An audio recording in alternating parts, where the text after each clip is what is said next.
First and foremost, I would like to congratulate Mr. Prime Minister Peter O'Neill and the people of Papua New Guinea for successfully hosting this year's APEC summit. I would also like to take this opportunity to extend my personal gratitude to the Prime Minister and the people of Papua New Guinea for being such a good host. To my mind, no matter how efficient the hosts are, clockwork precision does not make the heart fonder. It is the warmth and those flashes of smiles that linger with the guests that I felt and saw here in Port Moresby, which really tell how we feel. Just 2 days short of 20 years, on the 15th November 1998, Malaysia hosted the APEC Business Summit in Kuala Lumpur, and I delivered a speech entitled Restoring Confidence, Regenerating Growth, Managing Globalization Better. It was at a time when Malaysia, along with other countries in the region, was under a tremendous threat of being bankrupted, diminished, and economically paralyzed. In what is now popularly known as the Asian financial crisis, some of the East Asian nations, which prior to the crisis were dubbed Asian tigers, were thrown into utter disarray by currency speculators. Years of hard work and progress evaporated overnight. Our economy regressed by decades even. We suffered. In the neighboring country, nearly 40 million people lost their jobs. Though we describe them as rogue speculators, they were actually legitimate, a creature of a system which all the nations had embraced readily so that we become part of the global community. But we were punished, whether by chance or design, while the currency speculators were laughing all the way to the bank. Multilateral organizations provided some medicine to our weakening economy, but instead of making the economy healthier, it made us sicker. Their policies made it worse. We decided to do it our own way. We recovered much faster than those who had prescribed the conventional remedy that we were advised to follow. The rest is history.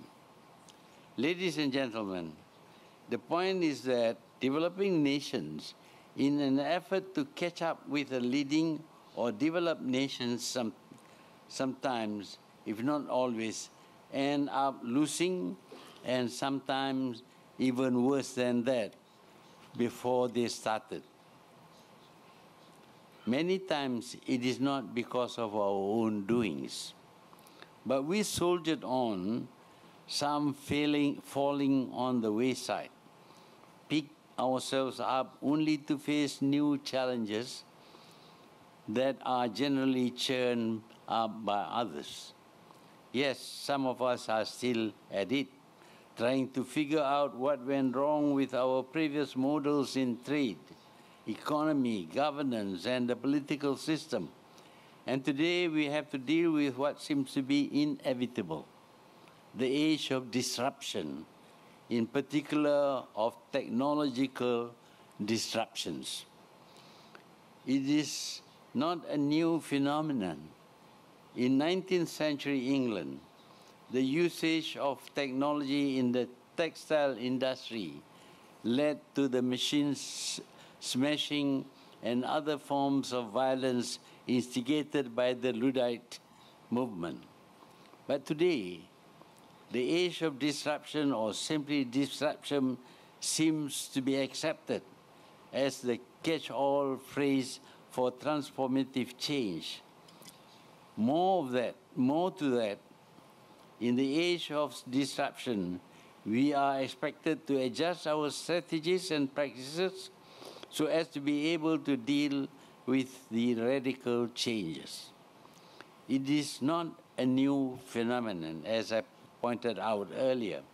It is around us, be it digitalization, robotics, artificial intelligence, big data analytics, advancement of automation, and the advent of other new technologies that bring about sweeping changes in our lives and the way we do business. In Malaysia, like in many other countries, already Malaysia is already being reminded of the effects of disruptive technology. The displacement of taxi drivers to e-hailing taxi apps resulted in protests and demonstration. Hoteliers complain of losing their clientele to home-sharing platforms. Brick and mortar companies complain of losing clientele to online retailers.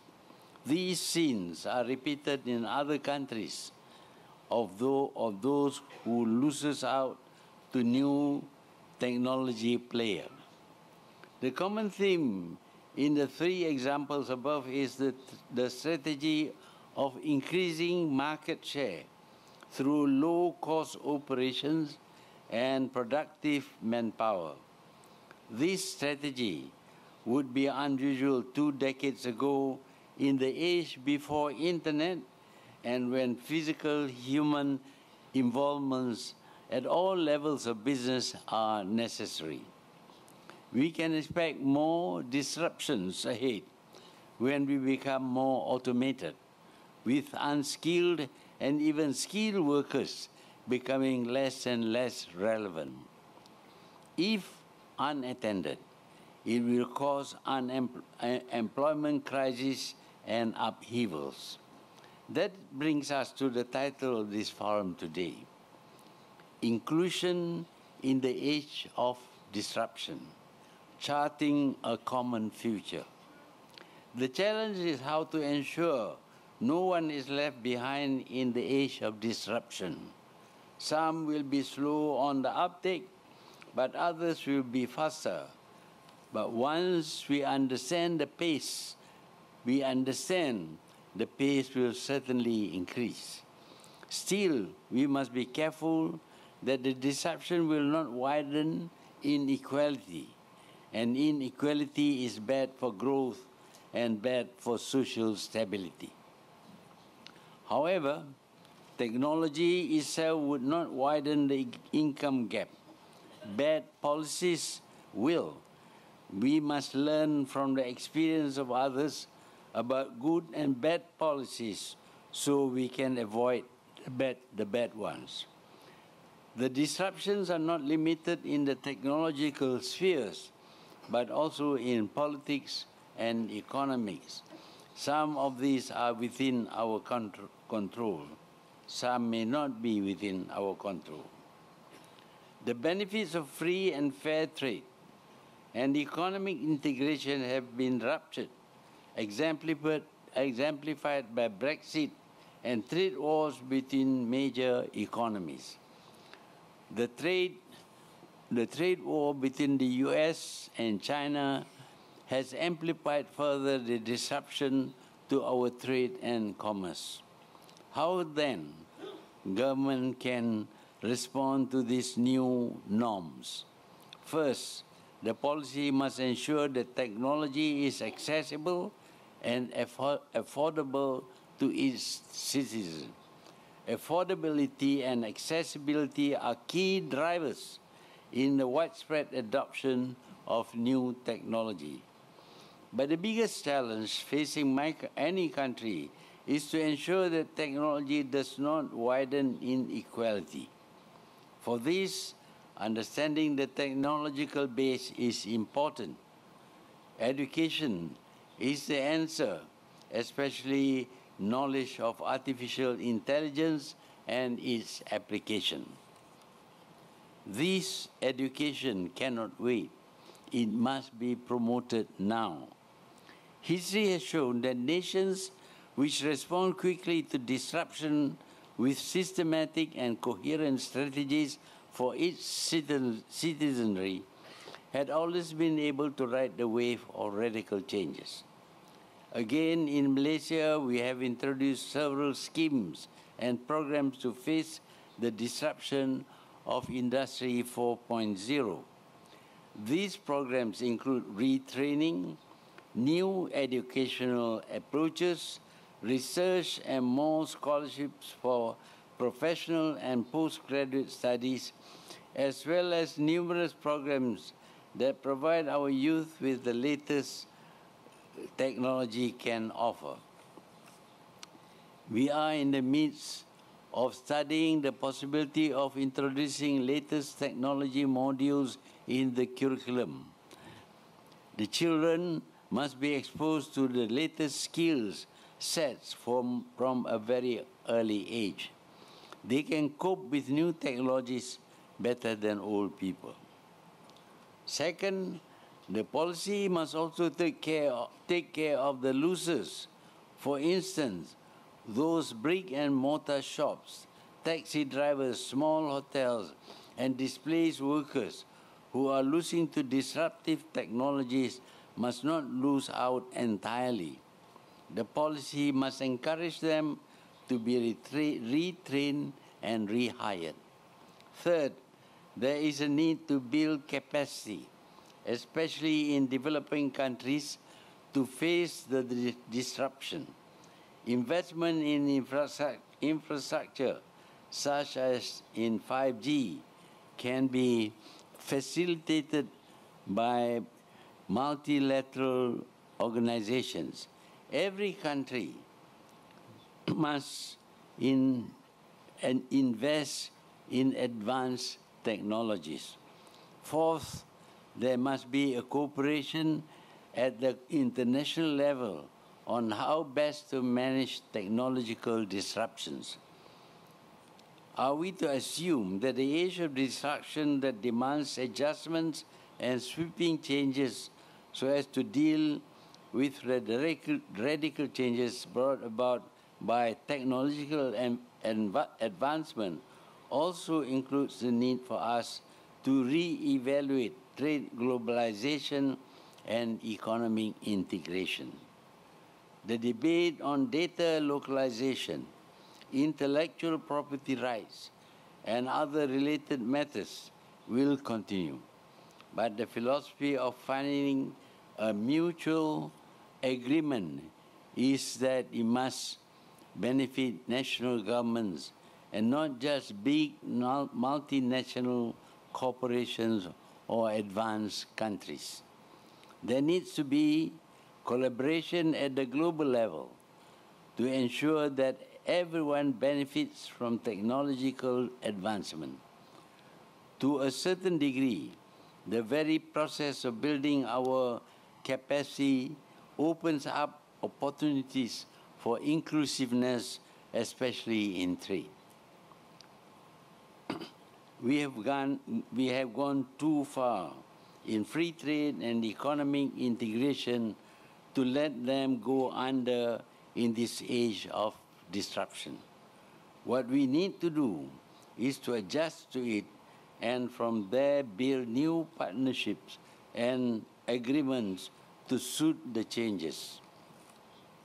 What is worrying is not that the strategy, but the speed it is required to be implemented in order to be effective. It is a new frontier, mostly still uncharted. APEC too will have to deal with this disruption, failing which it will become irrelevant. It is time that member countries of APEC and other trade organizations realize that in the age of disruption, a fairer and more genuine cooperation between the developed and developing countries can help member states to deal with the disruption. In that speech I delivered in the Malaysian Parliament last month, I mentioned that the government will focus on development that is inclusive and equitable to achieve the goals of a united country. We want to ensure that every citizen in Malaysia enjoys shared prosperity. APEC should also promote the concept of shared prosperity among its member states.